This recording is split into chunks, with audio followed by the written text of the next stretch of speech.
Hello, FPL managers, and welcome to the Fantasy Football Hub Game Week 10 preview with me, James. As always, I'm joined by big man Bakar. It's great to be back, Bakar. Good to see you again, mate. How are you doing? How was Game Week 9? Thanks for having me on, James. Gaming 9 was fine. I got 86 points. I had a horrid Saturday. I had just like 14 points, and I ended up on the wrong side of variance. But thankfully, Salah, captain, and Trent bailed me out on Sunday, and I got to more than a respectable score. But from what I see on the screen, I see you blushing, James. What was your score at the weekend? Thanks for asking, Bakar. Yeah, I got 121 points in Game Oh Week my 9. goodness. A freakish outlier of a game week that I'm sure won't happen again for me this season. But I was loving it. I had Mount, I had Smith Rowe, everything fell into place. Incredibly fortunate.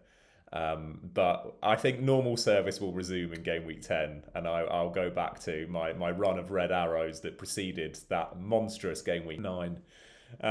Bakar, was it always going to be Salah for captain for you in Game Week 9, or did you almost? I mean, I was kind of toying between Ronaldo and Salah. Luckily, went for the latter. How about you? Was it always going to be Salah after Lukaku was injured? Uh, to be honest, uh, I was on Lukaku before he got injured, and I don't think I would have switched to Salah because I was very set on getting a Chelsea attacker for that Norwich fixture. I expected Liverpool to win. I did not expect them to haul as big, but after the Lukaku injury, um, I was probably going to go Salah, because he was potentially the safest choice, and given his recent numbers and how well Liverpool have been playing, and how poor United have been, I don't think I would have sort of gone away from the template. Yeah, we'll talk about Man United's defence, but they are really not doing very well from a real point of view and an underlying stats point of view too. I'm sure you'll elaborate on that, Bakar. Let's look Yeah. at Game Week 10's fixtures first and foremost. An interesting batch. We do have Monday night football again this weekend, but it is a Saturday deadline. And we'll start, as we always do, with that early kickoff, which is Leicester versus Arsenal. An intriguing one here, because you've singled out this guy, Jamie Vardy. Yeah. Unfortunately for his man, I think he was the most transferred in ahead of Game Week 9, hauled off at half time with what looked like a minor injury. We don't know yet, I don't think, whether he's going to start Bakar, but would you keep him if you had him? Yes, there's actually news been coming in that he trained yesterday, and Rogers did say that Oh, he will be fine for Saturday. So oh, great. Oh, so he's we do have expected to, news. yeah, yeah, he's expected to be fine, and I own him, so I would highly recommend anyone who has him to keep him. He's ranked second among forwards for shots in the box, big chances, penalty area touches, XG, you name all the relevant statistics. He's doing well when it comes to underlying numbers.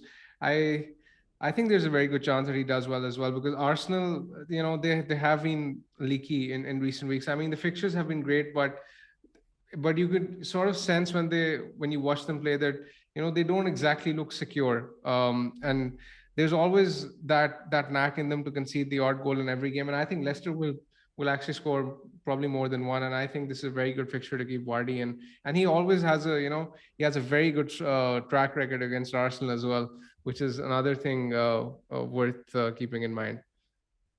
Yeah, 7 goals for Vardy, looking incredibly good. I think very unfortunate for those that bought him in. Were you one of those, Bakar, that made the swap from Lukaku to Vardy ahead of last week's deadline? Yeah, I was one of those. Yeah, okay. Yeah, commiserations. But as you say, a You know great. what was worse was that Rogers did say after the Brentford match that he felt something in the warm up, and he took him off as a precaution at halftime. Had he chosen not to start him, I would have had Livramento off the bench, which was infuriating. So it was a Oh. double whammy. It was a double whammy. That would have probably turned your small red arrow into a small green arrow. So just shows Yeah, it you was that. infuriating. Yeah, that just shows you the kind of swings that you can get in this game. Okay, right. Let's Exactly. move on. So you're calling goals in that game then, Bakar. That'll be an interesting Yeah. one. Also for Ramsdale owners as well. If you do have another playing goalkeeper on your bench, maybe it's time to play them for that Yeah, game. I think I'm playing Foster personally over Ramsdale. I'm very sure that Arsenal are going to concede. Fair enough. Watford at home to Southampton. We'll get onto that game shortly. Okay, Burnley versus Brentford. 3 o'clock kickoff on the Saturday. And with Burnley still struggling, there are potentially some talking points there, but it's Brentford that most FPL managers are going to have their eyes on. And it's these two, Toney and Mbeumo. Again, Mbeumo, another potential doubt. He was also hauled off in game week 9, much to the dismay of his owners. Do you own either of these players, Bakar? I own both actually. I own Okay. both. Um, I think the double up is of great value, especially given how strong Brentford's fixtures are from this week onwards. Um, and Mbeumo is the one who has the better XG among those two, but Tony in isolation in his price is offering tremendous value as well. I think he's a bit of a set and forget pick. He's top for big chances created this season, and his passing range is actually extremely underrated. And I think the good thing about him is the fact that whenever he gets an attacking returns, he's going to be high up in the bonus stakes as well, given how well he's involved. And when you look at XGI, he's only second to Antonio and Lukaku this season, which just tells you the kind of numbers he's putting up and the kind of values he's offering. Yeah, absolutely monstrous creative stats there for Toney. I noticed also we're recording on the Thursday. On Wednesday night's midweek game, Toney did start and did get a goal and an assist in the first half. Yeah. So, let's not forget that he's also a goal scorer, a record-breaking goal scorer at that, certainly last season in the Championship. So it seems like only a matter of time before he starts adding to his 2-goal tally. They've got Norwich next as well, so Brentford looking worthy of investment, and Newcastle after that, Bakar. Exactly. Is now the time, if you don't have Brentford players, to really consider getting them in? For sure. I would have no second doubts regarding these moves. I mean, this is a very popular question. That for example, someone owns Toney. Should I get Mbeumo? I own Mbeumo. Should I get Toney? I mean, just look at each pick in isolation. I don't mind doubling up if there's value to be taken advantage of. You look at Rafinha and Bamford last season. I mean, I expect this duo to be very similar to that duo last season in terms of representing value. Mm-hmm. Yeah, they do look great, and of course, Mbeumo still playing out of position there as a budget midfielder, playing up front. Very quickly, I know you mentioned him in your Game Week 9 review on fantasyfootballhub.co.uk. Maxwell, I think it's pronounced Cornet, although English people tend to refer to him as Cornet. for Burnley, scored a brace in Game Week 9 and is looking pretty good, Bakar. Yeah, he's actually passing the eye test as well. I watched Burnley play against City a couple of weeks ago, and he was playing very advanced as the left winger, and the Burnley team, they desperately need pace in the side, and I think he complements them very well, and especially in some of the easier fixtures going forward.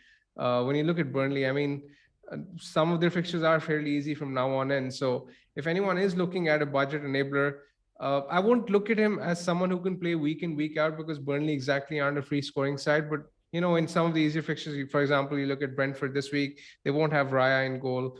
And then you look at Crystal Palace, they have in game week 12, Wolves in 14, Newcastle in 15. So as someone, if you can get a rotational enabler with him, he could be a good option going forward. Okay, thank you very much. Liverpool versus Brighton, another 3 o'clock fixture. And let's talk about Salah, because I don't really see many people discussing him ahead of game week 10. He's just been phenomenal. I assume he gets your armband this week, Bakar. I mean, it's gotten to the point where I've run out of superlatives for this guy, man. Like, what do I say anymore? I mean, he's just reached that point where he's auto captain. He's reached that territory. Just forget about him. He's one of the best players in the world right now, possibly the best player in the league. I would definitely just keep the armband on him for at least the next 4 to 5 game weeks. Just forget about it and enjoy the points as they come in. I don't even want to get into statistics, man, because he's so far above everyone else in terms of quality, and that the numbers almost don't even count. I mean, he's also bossing the numbers. I mean, Liverpool themselves, they're top for XG. Salah himself is comfortably top for XG among all players in the league. That's all you need to know. Yeah, I mean he's putting out attacking stats that are better than some teams in the Premier League, so that should pretty much tell you everything you need to know. All right, let's move on. I don't think we need to overcomplicate it. Another banker of a fixture at 3 o'clock is Manchester City versus Crystal Palace, and plenty of eyes on the massive haul that Foden achieved in Game Week 9. Yeah. He's a very popular transfer in ahead of Game Week 10 if you don't already own him. Bakar, you didn't own Foden in Game Week 9. Is there a chance you'll own him in Game Week 10?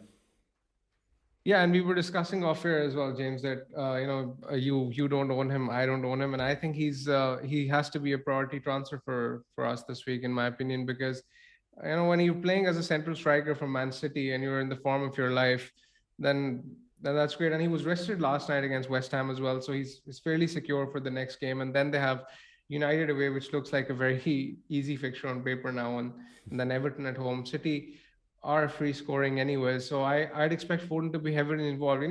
James, I was looking at the stats.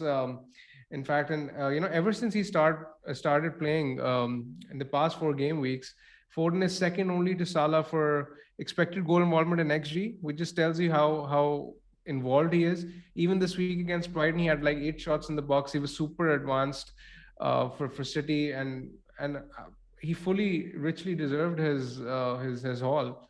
I think there's more points to come from him. It was a funny one, wasn't it? Because those first 2 goals were, you might argue, quite fortuitous. Certainly the second one, which basically bounced off him. I don't think many Foden owners actually realised that Foden had been credited with that second goal for a good few minutes. Yeah. But in the second half, he had so many chances to complete a hat-trick there that actually you might have felt a little bit hard done by as a Foden owner, despite the massive points haul. So yeah, I mean, he does look. I mean, this is it, isn't it, Bakar? That if you, as you said, if you play for Man City regularly, you are going to get attacking returns, and we've seen that in other players as well. Bernardo Silva, another one who just picks up attacking returns by virtue of starting regularly for Manchester City. They're one of those teams, and he's just like 8.1 million. So I mean, he's extremely cheap when you sort of compare him to some of the premium midfielders. You look at someone like Mane or even Son. I mean, for 2 million cheaper or 3 million cheaper, you're getting much more value out of him. Yeah, you have to imagine that if official FPL towers knew how much Foden would be starting this season, he probably would have been priced nearer to the likes of De Bruyne, for example. So yeah, good value. Probably won't see him this cheap again. Speaking of good value and plenty of great underlying attacking statistics, let's talk about another player in this game, Christian Benteke. I did not think we would see the day where we'd be talking about Benteke in one of these previews, but Bakar, decent game week 9 for him. More than decent, actually. He had a very healthy XGI of 2.1. He had 5 big chances all to himself, and he really should have had more points against Newcastle. He just scored the 1 goal. He should have had many more. And what I like about him is the fact that Palace are very, very attacking under Vieira. I've been seriously impressed by them. They're a much better side than they were last season, and their attacking identity has changed. They're creating much more chances, and Benteke seems to be the one who's getting the significant majority of them, and he's in form as well. And okay, this week is difficult, but from next week onwards, Wolves, Burnley, Villa, Leeds, Crystal Palace have a very good run of fixtures, so he could be a very interesting budget enabler to own going forward. Okay, there you go. Heard it here first. Bring in Benteke, folks.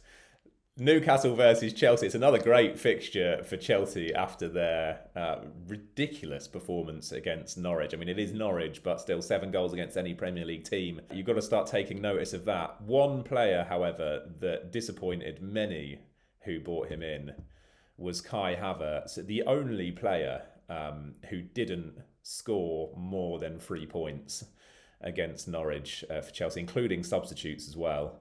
So frustrating for his owners, Bakar. But if you own him, you've got to keep him.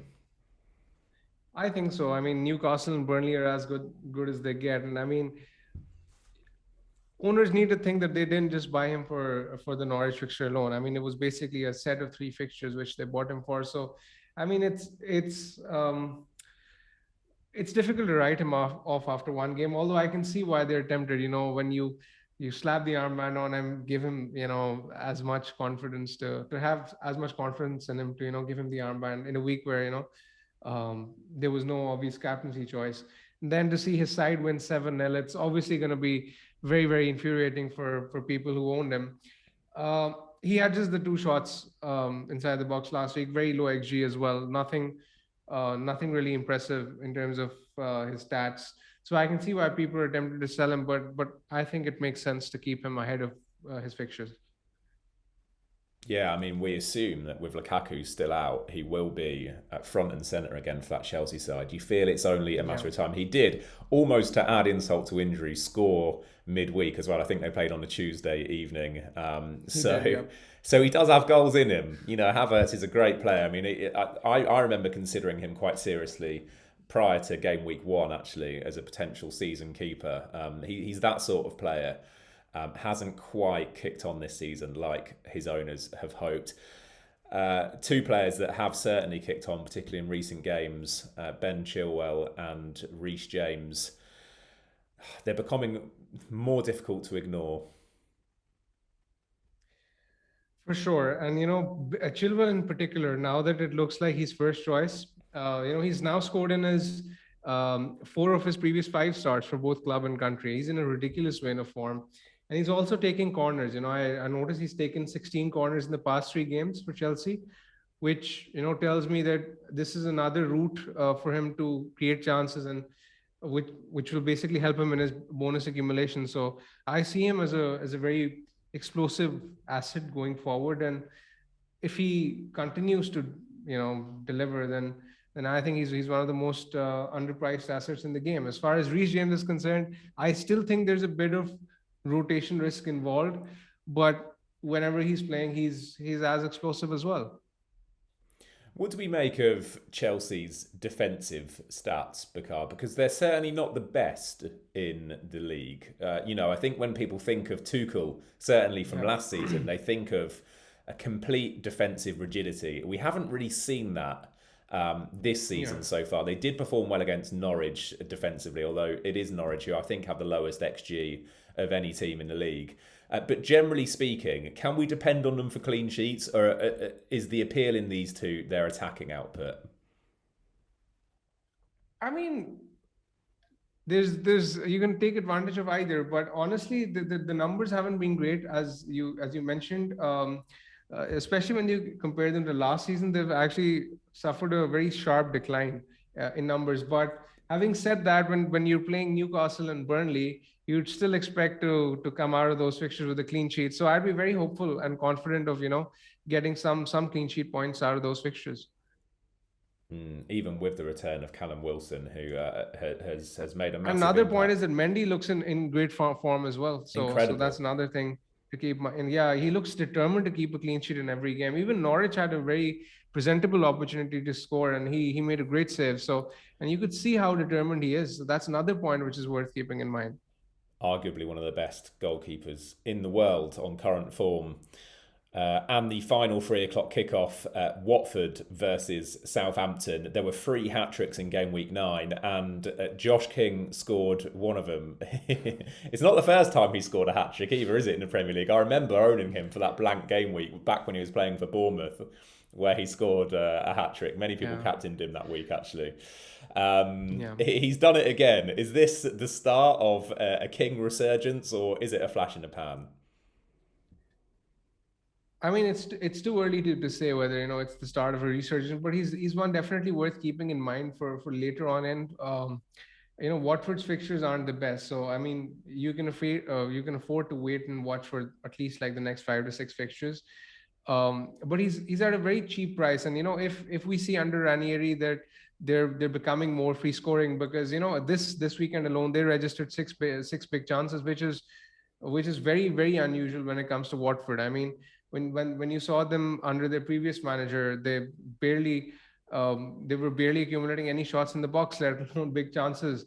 So to see them have such a mindset is actually very refreshing to see under Ranieri. And I think the fact that they have good fixtures, tough fixtures going forward, gives us the opportunity to wait and watch before we invest. But he's definitely one, worth monitoring at that price.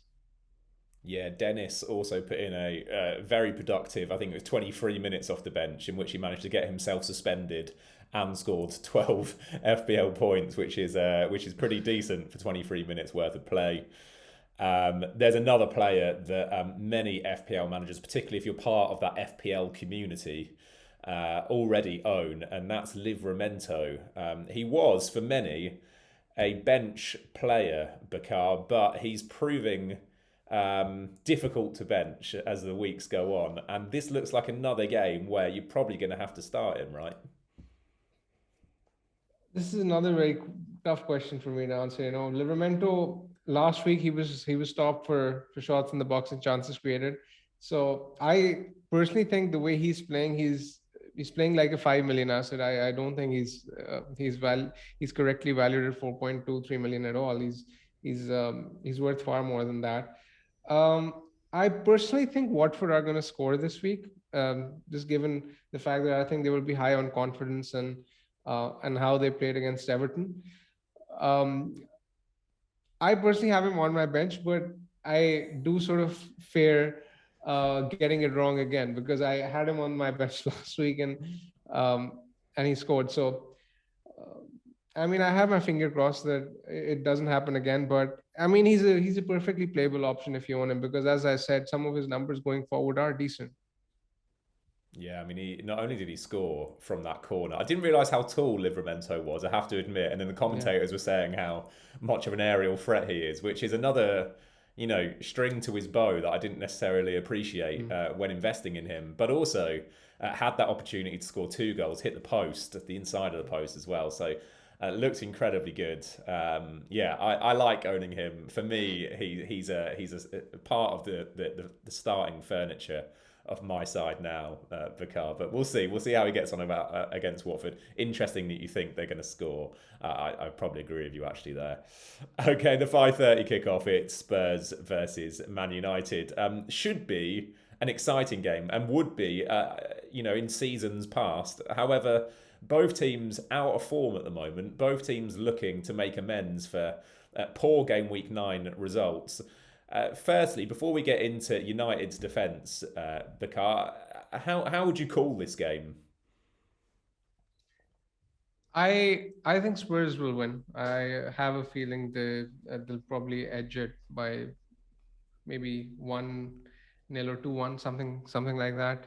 Um, United's defense has just been all over the place. Over the past 4 game weeks, they have the worst non-pen XG conceded. No side has conceded more big chances, and their numbers have just absolutely fallen off a cliff. And this is a very good time to be owning Hunman Son or Harry Kane because the fixture doesn't really get much better on paper, and the fact that Solskjaer is likely to be in charge as well bodes well for those who've invested in the Spurs attacking assets.